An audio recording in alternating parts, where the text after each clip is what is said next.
দাদু, তুমি কি আমাকে একটি মালা দিবে? মালা তুমি কি করবে? কেন? মালা আমি পরবো, তুমিও তো পরে আছো। তুমি কি জানো এটা কিসের মালা? হ্যাঁ, জানি তো, কাঠের মালা। না না, তুমি জানো না, এটা তুলসী মালা। ও, আমি তো জানি, আমি তোমাকে মিথ্যে বললাম। তুমি কি এবার আমাকে মালা দিবে? তুমি যদি বলতে পারো তুলসী মালা পরলে কি হয়, তাহলে তোমাকে আমি একটি তুলসী মালা দেবো। তাহলে আমরা তুলসী মালা কেন পরি? তবে তুমি শোনো, তুলসী মালা, তুলসী শব্দের অর্থ সনাম, প্রসিদ্ধ বৃক্ষ। আর মালা শব্দের অর্থ সর্বাভীষ্ট ফল, দাত্রী ধাতা।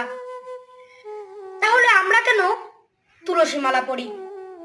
শাস্ত্রে বলা রয়েছে, অপবিত্র অনাচারী যদি কোনো জন তুলসীর মালা কণ্ঠে করই ধারণ, তুলসীর মালা পরে বাহু কিংবা শিরে, শ্রীকৃষ্ণ সদাই তারে কৃপা দৃষ্টি করে। তুলসীর মালা কণ্ঠে করিয়া ধারণ, দেবী পিতৃ কার্য সদা করে যেই জন, সমনের ভয় তার না রহে কখন, সদা কৃপা করে তারে কৃষ্ণ নারায়ণ।